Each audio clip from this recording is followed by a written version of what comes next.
Hoje, Juan Rulfo, com seu Pedro Páramo e Chão em Chamas. Editora Record, o Eric aqui, que é o tradutor, ele tem um sobrenome que não é comum, Nepomuceno. Não sei a origem, né? Prova o quanto que o Brasil é variável. Mas que bom trabalho, tá? Por isso eu elogio. Pegou uma tarefa difícil e fez de forma exímia. E um bom tradutor, ele é como se fosse um juiz de futebol. Quando ele faz muito bem o trabalho dele, ele não aparece. Hum? Aí mereceu o elogio, né? O Pedro Páramo, na verdade, o Juan Rulfo, ele é mexicano. Isso aqui nasceu na questão de eu procurar livros fora, né, do quanto que nós desconhecemos do mundo. Eu já tinha feito uma resenha aqui, que vale a pena ler também, o livro Desonra, do J.M. Coetzee. Ele é um livro de um escritor africano, né? Ganhou o Nobel, muito bom, muito bom. E aqui também, o México foi bem representado. Hum? O seu Juan Rulfo entrega. Hum? Pedro Páramo é um livro curto, é de 50, um é de 52, outro de 55. 53, 55, tá? Aí você fala, que livro antigo. Atual pra caramba, gente. Toda vez que eu vou vendo essa cultura, no caso seria América do Norte, México, né? Mas eu vou vendo essa cultura da América Latina, eu me vejo muito refletido no Brasil, essas semelhanças. Aqui nós temos o quê? A Revolução Mexicana, que é o grande plano do fundo, essa grande sacada. Por mais que ele esteja colocando elementos fantásticos, você não sabe. No caso aqui, Comala é uma cidade fantasma. E o Pedro Páramo é o pai, é o vilão, é o grande personagem. Só que mistura a primeira e a terceira pessoa. Você fica meio perdido, tipo assim, quem tá vivo, quem é que tá falando. Não tem capítulos, tem uma ordem ali. E vai narrando cada um. Ele lembra muito Vidas Secas, da questão do texto bem sequinho, de você ver várias vezes reescrever o mesmo texto até atingir a perfeição. O Van Wolf ele tem até aparece no livro também dizendo, cortaram as minhas asas, né? Às vezes um escritor ele tem um número X de histórias para contar. Nos contos fica muito repetido, parece que está acontecendo tudo realmente no mesmo lugar, mas é a mesma região, é o pós-México, é o retrato. É variável, tá? Tem contos muito bons, tem contos que são. O nível dele já é alto, do Van Wolf. Tá? É um baita contista. Mas eu tô te falando que o melhor dele, falando para vocês, é difícil pra caramba encontrar outro escritor que iguale. Tem outros contistas? Tem, mas ele é muito bom. Sou eu falando, né, gente? Tá? Eu escrevo bem. Então, para eu elogiar, tá pegando fogo, tá? É muito diferenciado. O Pedro Páramo vale a pena a leitura, tá? Para vocês, assim, é gengibre. Lembra, não chega a ser o nível de Machado de Assis, tá? Mas é saudável, tá? É aquela coisa, é amargo, é difícil de digerir, assim, de colocar na boca, mas vai valer a pena. Uma hora vocês vão ter que passar por essa leitura, tá? Eu recomendo. E o Chão em Chamas também. Então essa edição aqui tá caprichada. Se puderem achar, aqui os contos. Eu gostei do fechamento do Anacleto Morones, tá? E nos deram a terra, a colina das comadres, é que somos muito pobres, o homem, na madrugada, às vezes varia, deixa eu ver. O Chão em Chamas, que dá o nome, ele é bom, tá? Tá entre os melhores, mas não é o melhor, não.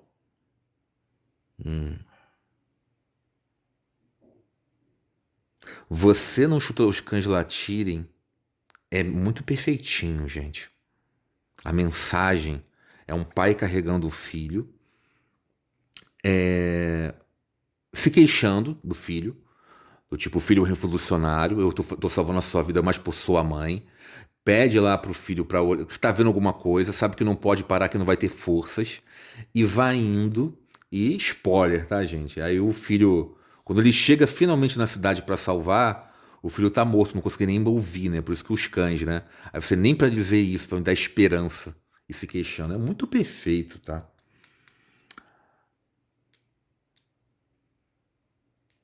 Lembre-se também, é bem escrito, mas assim não é confortável de ler. Mas o Pedro Paramo, vamos falar pro Pedro Paramo primeiro, tá? Inverter a ordem aqui.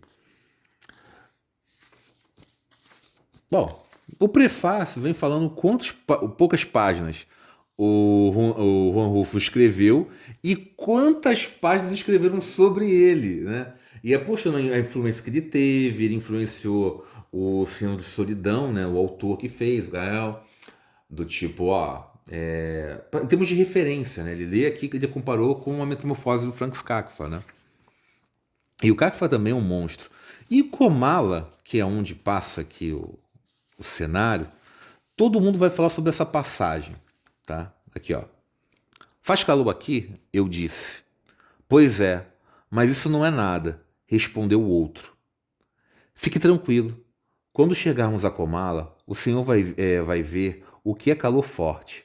Aquilo fica em cima das brasas da terra, bem na boca do inferno. Digo eu que muitos do que morrem por lá, quando chegam ao inferno, voltam para buscar um cobertor. Todo mundo vai falar sobre essa passagem, mas vê o tipo de pessoa como ele vai mudando. E quem está guiando, você fica falando, calma aí, Comala é um purgatório? Tem um padre que ele tem pecados, ele não dá o perdão, então ele seria o grande responsável. Só que o padre aqui é metafórico. Ele fala sobre a igreja, a corrupção da igreja. O Pedro Para é uma pessoa horrível, que são fazendeiros, mas assim, o que está acontecendo? Quem é o cenário? O que é Comala?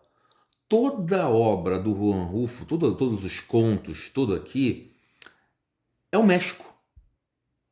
E aí você tem até a discussão de quem é o personagem vivo de Pedro Páramo, que acaba sendo o próprio local, acaba sendo a própria Comala. Tá? Todos os personagens acabam estando mortos, né? Ele vai lá em busca do seu pai perdido, que é o Pedro Páramo, né? Só que quem está buscando o pai? Quem busca para Gerard? Quem é esse filho que tem medo dele, né? Que vai por herança? É o quê? São os mexicanos, né? Buscando um novo México. Então Comala é o México. Então, de novo, metáfora. Ah, mas estamos mortos, temos consequências. E isso, nós estamos em 1955. Então, é um texto assim muito... É muito fresco, para ser tão antigo. Vocês leem isso aqui, gente, parece que foi feito hoje e vai envelhecer bem. E ele não fez mais nada, o Juan Rulfo. Essa aqui é a graça do escritor. Eu sempre falo isso, um escritor precisa de um livro, um clássico, que atravessa o tempo. Ele fez isso, já está feito, tá? Então nós temos a Rowling lá, que fez a saga do Harry Potter, ela tentou outras vezes, não conseguiu, tá? Tem aqueles que conseguem mais? Tem. Shakespeare, por exemplo, é uma exceção, né? Ah, mas não são livros, são peças, mas, nossa, pode escolher, né? Tem ali umas quatro grandiosos que tu fica, eita caramba. Vamos lá. Ranking por gosto ou por... Mas vamos lá. Hamlet, Romeu e Julieta. Ai, ai. Tem mais, né? O Sonhos Noites de Verão. Aí tem três. Aí você pode escolher o Mercado de Veneza. Pode colocar esses quatro, pode colocar mais. Shakespeare é realmente exceção. O Machado de Assis também vem oferecendo ali uma gama, né? Mas realmente um escritor, no caso o Juan Rulfo, ele fez dois. Ah, ele fez um trabalho sobre filmes e tudo mais. Até estranho, né? O, o Senhor de Solidão acho que é o único, né? Do Marques. Ah, ele fez outros dois, mas não sei se fosse para colocar assim esse peso. O Chão em Chama se destaca, tá? E o Pedro Páramo pode colocar. Pedro Páramo acaba sendo superior, mas esses contos dele, como eu falei com vocês, gente, é difícil encontrar alguém escrevendo tão bem. Os contos curtos. Isso aqui no final foi sensacional. Vamos lá.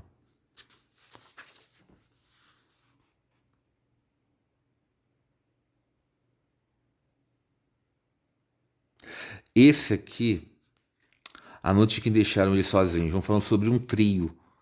Eles são parentes, o novinho tá lá, tá matando, eles estão fugindo da perseguição. E os dois são enforcados. E ele tá escapando.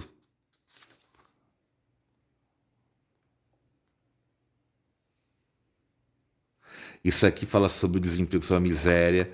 Cita também o Passo do Norte, o norte dos Estados Unidos, né? Ele. Um filho acaba indo, deixando os netos do seu pai ali. Ficou confuso, né? Deixa eu voltar. Um filho fala com o pai para tomar conta dos filhos dele.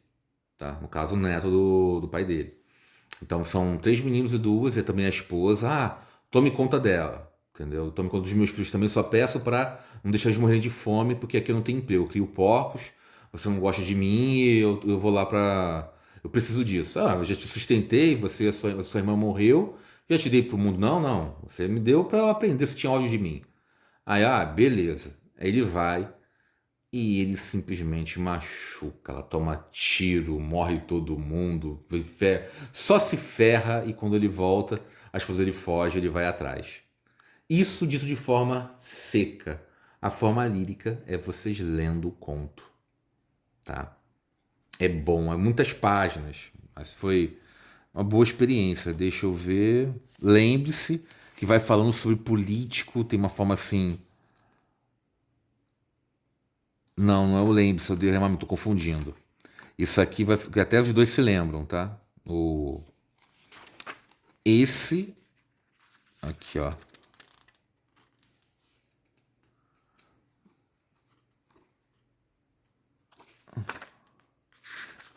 Vai falando sobre o óleo. Isso aqui é sobre herança, né?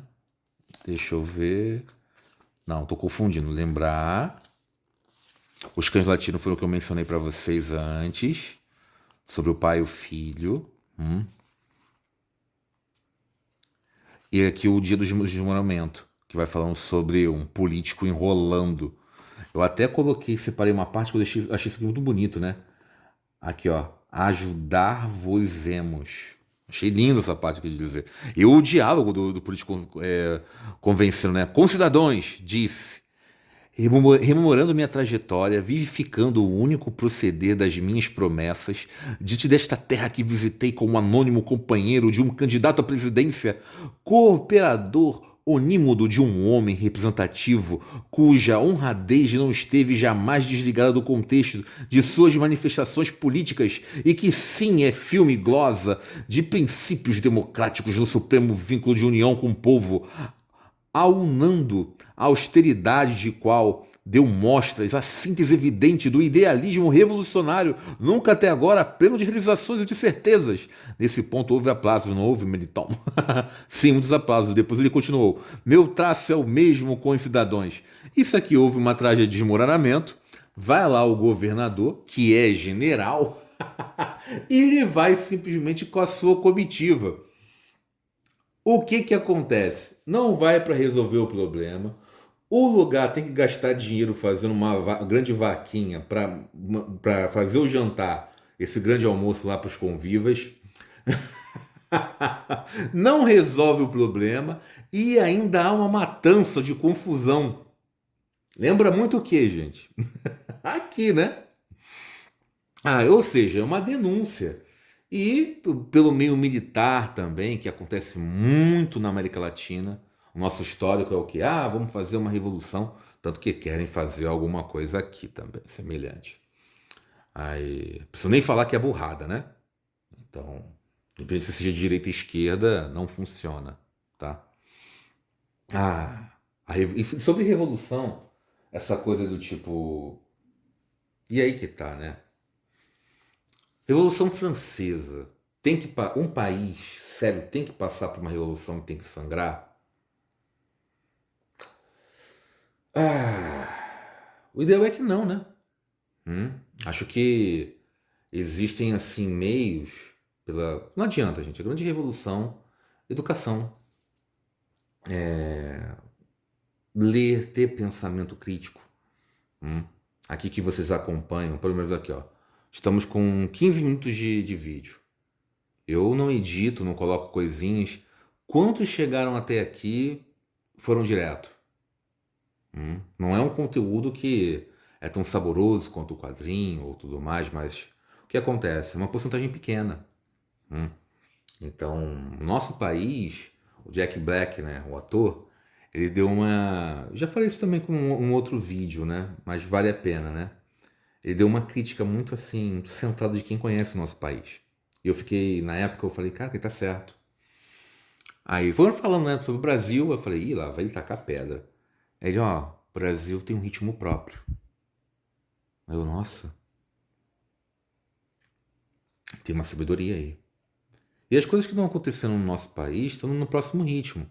Nós temos uma revolução atrasada, temos assim, ecos de terceiro mundo, tem a má distribuição de renda, tá? A questão da consciência política. Agora que houve uma cisão, né, de conhecimento, desde 2013, em termos de ecos, que foi tentativas, né? Mas assim, nós ainda pecamos muito de não ter. A nossa média, ela é ruim. Mas traz ecos do que nós somos. Um dia as coisas vão se adequar? Acho que sim. Tendem a fazer isso, só que no próprio ritmo. Nós não vamos alcançar isso. Tá? Isso vai ficar para gerações. Mas um país ele tende a passar pelo amadurecimento. E é o que está faltando, o amadurecimento. Nós sofremos muito pela política, pela má distribuição, pela má leitura, aí descobrir a própria identidade patriótica. Aí tem que ser a diferença entre o que é ser patriota e nacionalista. Depois, se você for analisar isso por uma gama, tem a própria a maturidade da humanidade. O que nós somos fronteiras. Ah, mas tem isso. Por exemplo, tudo é ruim, nós estamos em transição. Ah, mas essa geração mimimi que tem, qual é o pensamento? Como é que a gente fica no mundo? As coisas estão melhores, mas podem melhorar muito mais, né? Estão aquém do ideal. Ah, mas o mundo não é assim, tem que aceitar. Nós somos. Tem um ponto da natureza humana que é assim, gente. Cara, eu fui fazer review do Pedro Páramo e acabou não. Rolou essa conversa, esse papo profundo. As melhores coisas que acontecem no mundo e são do mundo são dos aspectos humanos. Nós somos criaturas maravilhosas. Mas as piores coisas, as coisas mais horrendas, são humanas também. Somos anjos e demônios. Juntinhos. O que você faz numa guerra é isso? Pedro Páramo mostra um pouquinho. Ah, vale a pena mostrar uma coisinha aqui, né? O Juan Rulfo ele vai narrando como o México é duro. Ah, chove muito. Tem. Ah, aqui, de vez em quando encontra um rio. Eu falo, gente, se o Juan Rulfo fosse pra Caatinga, fosse pro sertão, ele se matava. Lá é duro, mas aqui é duríssimo. Lá tem um respiro, aqui não tem não. Mas em compensação, o México tá na sua própria batalha também, né? Então, e nós também. Vocês dizem, né? Nós estamos melhores do que o México. Acho que nós estamos caminhando. Temos batalhas parecidas. O Brasil. Eu até estava discutindo com um Xará, né? Tem o mesmo nome do que eu, também é nome aéreo, né? Que aí eu falei com ele, ó, o Brasil é um centro de talentos. Aí, não é. Teve uma visão mais otimista, né? Aí eu quase falei que ele é do Batman, né? É a Gotham City em mim. O filme pode ser ruim, mas a citação é a boa, né? Mas acho que vale até a pena discutir isso em outro vídeo, tá ficando longo. O importante, gente, é que é bom, tá? podem correr atrás dessa edição maravilhosa, tá? E sobre nós, sobre o que nós temos que fazer o melhor que podemos no nosso papel social. Então, educar os nossos filhos, o máximo possível para passar essa esperança para a próxima geração, né? E fazer o melhor. Não é uma andorinha que vai mudar a estação, né? Fazer esse verão. Aí, em compensação, outros vão atrás de verões, né? Do tipo, fica mais fácil. Então, há uma corrida também de sair do país para consertar, porque o Brasil acaba sendo. Eu moro no Rio, né, gente? E me frustra muito a questão em como tem muito caos. E eu falo, nossa, isso perde dinheiro até. Então, a questão até do trajeto, nós temos proporções muito grandes, né? Eu vejo na questão do trabalho. Ah, você demora 3 horas, 2 horas para chegar no trabalho. Você faz na Europa, esse tempo é o tempo de você ir para outro país, tá? Então, e já aconteceu. Uma vez existe a Avenida Brasil, né? Que é importante para o Rio, uma avenida, né, que vai cruzando. O tempo de engarrafamento que foi de um conhecido, aí meu assim também, pegou avião, ele chegou mais perto na Argentina, pegando de avião, do que sair da Avenida Brasil pelo engarrafamento. Tem noção disso? Ridículo, né? Ah, já cheguei aqui. E aí? Cara, eu não cheguei ainda não. Tô na Avenida Brasil. Isso é o quê? Isso é burrice. Isso é um massacre de perder esse dinheiro. Aí você fala, revolucionário, socialista. Não, meu caro, eu justamente estou colocando os pingos nos is, está perdendo dinheiro, é burrice. E quando você pega também, não aproveitando talentos, e falo isso até mesmo por mim, e coloca nos pontos chaves para maximizar os recursos, você está perdendo ativo. Japão, mangakás. Aqui, quantos talentos nós temos? Hum? Temos é florado, mas não aproveita por causa de quê? Pela própria herança que nós temos no terceiro mundo. E vem herança cultural, vem atrapalhar a questão de leitura e tudo mais. Então, gente, o livro já ficou longo, o review, já ficou 22 minutos. Valeu pelo papo, tá?